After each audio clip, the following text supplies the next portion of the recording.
Halo semuanya, kami Grup Kelompok 4 kelas B3 Teori Pasar Modal. Di video kali ini kami akan mengulas tentang apa saja sih efek yang diperdagangkan di pasar modal Indonesia. Sebelumnya, izinkan kami untuk memperkenalkan diri terlebih dahulu. Saya Putu dan Wulandari dengan NIM akhir 230 dan teman saya Niputu Fiona Tesya Listiawati dengan NIM akhir 238, Niputu Krisna Bayu Putra dengan NIM akhir 245, dan Putu Satria Mahayadi dengan NIM akhir 248. Efek yang diperdagangkan di pasar modal Indonesia. Sebelum masuk ke materi, ada baiknya kita mengetahui apa sih itu pasar modal dan efek. Nah, jadi menurut Undang-Undang Nomor 8 Tahun 1995 tentang pasar modal, definisi pasar modal adalah kegiatan yang bersangkutan dengan penawaran umum dan perdagangan efek, perusahaan publik yang berkaitan dengan efek yang diterbitkannya, serta lembaga dan profesi yang berkaitan dengan efek. Sedangkan definisi efek menurut Undang-Undang Nomor 8 Tahun 1965 juga merupakan surat berharga, yaitu surat pengakuan hutang, surat berharga komersial, saham, obligasi, tanda bukti hutang, unit penyertaan kontrak investasi kolektif, kontrak berjangka atas efek, dan setiap derivatif dari efek. Nah, transaksi jual beli efek pasar modal ini dilakukan di Bursa Efek. Bursa Efek ini merupakan pihak yang menyelenggarakan dan menyediakan sistem dan atau sarana untuk mempertemukan penawaran jual dan beli efek pihak-pihak lain dengan tujuan memperdagangkan efek di antara mereka. Adapun 7 efek yang diperdagangkan di pasar modal Indonesia yaitu 1. Saham. Menurut Bursa Efek Indonesia, saham dapat didefinisikan sebagai tanda penyertaan modal seseorang atau pihak atau badan usaha dalam suatu perusahaan atau perseroan terbatas. Dengan menyertakan modal tersebut, maka pihak tersebut memiliki klaim atas pendapatan perusahaan, klaim atas aset perusahaan, dan berhak hadir dalam rapat umum pemegang saham. Nah, kira-kira apa saja sih keuntungan yang diperoleh investor dengan membeli atau memiliki saham? Jadi, pada dasarnya ada 2 keuntungan yang diperoleh investor dengan membeli atau memiliki saham, yaitu yang pertama, dividen. Dividen ini merupakan pembagian keuntungan yang diberikan perusahaan dan berasal dari keuntungan yang dihasilkan perusahaan. Dividen ini diberikan setelah mendapat persetujuan dari pemegang saham dalam RUPS. Nah, jika seorang investor ingin mendapatkan dividen, maka investor tersebut harus memegang saham tersebut dalam kurun waktu yang relatif lama, yaitu hingga kepemilikan saham tersebut berada dalam periode di mana diakui sebagai pemegang saham yang berhak mendapatkan dividen. Yang kedua, ada capital gain.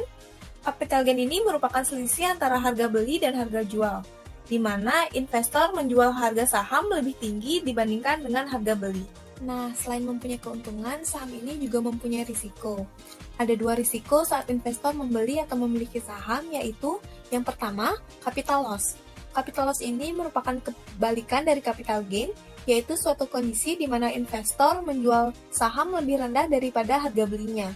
Yang kedua, ada risiko likuidasi, di mana di saat perusahaan yang sahamnya dimiliki dinyatakan bangkrut oleh pengadilan atau perusahaan tersebut dibubarkan.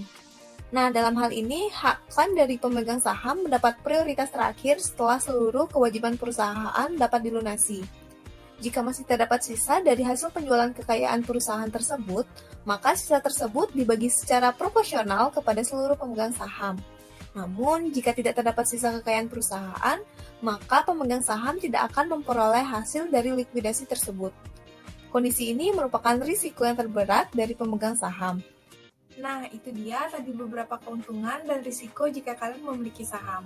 Apakah kalian sudah mulai tertarik untuk berinvestasi saham? Yuk, nabung saham! 2. Obligasi.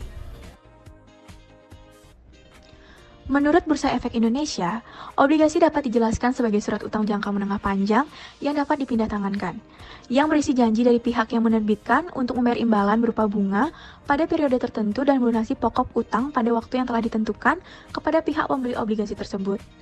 Obligasi ini dapat diterbitkan oleh korporasi maupun negara. Sampai saat ini, terdapat beberapa efek bersifat utang yang tercatat di bursa, antara lain Yang pertama, obligasi korporasi, yaitu obligasi yang diterbitkan oleh perusahaan swasta nasional termasuk BUMN dan BUMD. Yang kedua, sukuk, adalah efek syariah berupa sertifikat atau bukti kepemilikan yang bernilai sama dan mewakili bagian yang tidak terpisahkan atau tidak terbagi atas aset yang mendasarinya. Yang ketiga, surat berharga negara, merupakan surat berharga negara yang terdiri dari surat utang negara dan surat berharga syariah negara. Yang keempat, efek beragun aset, adalah efek bersifat utang yang diterbitkan dengan underlying aset sebagai dasar penerbitan. Nah, kira-kira apa aja sih keuntungan yang diperoleh investor dengan membeli atau memiliki surat utang atau obligasi ini? Jadi, ada beberapa keuntungan yang diperoleh investor dengan membeli atau memiliki surat utang atau obligasi, yaitu yang pertama, mendapatkan kupon atau fee atau nisbah secara periodik dari efek bersifat utang yang dibeli. Pada umumnya, tingkat kupon atau fee atau nisbah berada di atas bunga Bank Indonesia. Yang kedua, memperoleh capital gain dari penjualan efek bersifat utang di pasar sekunder. Yang ketiga, memiliki resiko yang relatif lebih rendah dibandingkan instrumen lain seperti saham, di mana pergerakan harga saham lebih berfluktuatif dibandingkan harga efek bersifat utang. Pada efek bersifat utang yang diterbitkan oleh pemerintah dapat dikatakan sebagai instrumen yang bebas risiko. Dan yang keempat, banyak pilihan seri efek bersifat utang yang dapat dipilih oleh investor di pasar sekunder. Nah, dengan melihat beberapa keuntungan tadi, apakah Anda sudah ingin memulai untuk membeli surat utang atau obligasi ini? 3. Derivatif. Menurut Bursa Efek Indonesia, derivatif merupakan kontrak atau perjanjian yang nilai atau peluang keuntungannya terkait dengan kinerja aset lain. Efek derivatif merupakan efek turunan dari efek utama, baik yang bersifat penyertaan maupun utang. Efek turunan dapat berarti turunan langsung dari efek utama maupun turunan selanjutnya. Atau dalam pengertian yang lebih khusus, derivatif merupakan kontrak finansial antara dua atau lebih pihak-pihak guna memenuhi janji untuk membeli atau menjual aset yang dijadikan sebagai objek yang diperdagangkan pada waktu dan harga yang merupakan kesepakatan bersama antara pihak penjual dan pihak pembeli. Adapun nilai di masa mendatang dari objek yang diperdagangkan tersebut sangat dipengaruhi oleh instrumen induknya yang ada di spot market. Ada beberapa instrumen derivatif yang ada pada pasar modal, yaitu yang pertama rights, atau hak memesan efek terlebih dahulu. Menurut penjelasan pasal 82 ayat 1 UU PM HMETD adalah hak yang melekat pada saham yang memberikan kesempatan bagi pemegang saham yang bersangkutan untuk membeli saham baru, sebelum ditawarkan kepada pihak lain. Pada umumnya, tujuan right issue adalah untuk meningkatkan porsi kepemilikan pemegang saham atau untuk meningkatkan jumlah saham beredar sehingga lebih liquid perdagangannya, di mana harga right issue lebih rendah dari harga pasar. Hal ini sebagai insentif bagi pemegang saham lama. Yang kedua, waran. Waran biasanya melekat pada saham sebagai daya tarik, pada penawaran umum, saham atau obligasi. Biasanya, harga pelaksanaan lebih rendah daripada harga pasar saham. Setelah saham ataupun obligasi tersebut tercatat di bursa, waran dapat diperdagangkan secara terpisah. Yang ketiga, option, adalah kontrak resmi yang memberikan hak tanpa adanya kewajiban untuk membeli atau menjual sebuah aset pada harga tertentu yang ditetapkan dalam jangka waktu tertentu. Dan yang keempat, future, adalah kontrak untuk membeli atau menjual suatu underlying, dapat berupa indeks, saham, obligasi, dan lain-lain di masa yang mendatang. Dan indeks future misalnya merupakan kontrak berjangka yang menggunakan underlying berupa indeks saham. 4. Reksadana. Menurut Undang-Undang Nomor 8 Tahun 1995 tentang Pasar Modal, reksadana adalah wadah yang dipergunakan untuk menghimpun dana dari masyarakat pemodal untuk selanjutnya diinvestasikan dalam portofolio efek oleh manajer investasi. Reksadana merupakan salah satu alternatif investasi bagi masyarakat pemodal, khususnya pemodal kecil dan pemodal yang tidak memiliki banyak waktu dan keahlian untuk menghitung risiko atas investasi mereka. Reksadana ini dirancang sebagai sarana untuk menghimpun dana dari masyarakat yang memiliki modal, mempunyai keinginan untuk melakukan investasi, namun hanya memiliki waktu dan pengetahuan yang terbatas. Selain itu, reksadana juga diharapkan dapat meningkatkan peran pemodal lokal untuk berinvestasi di pasar modal Indonesia.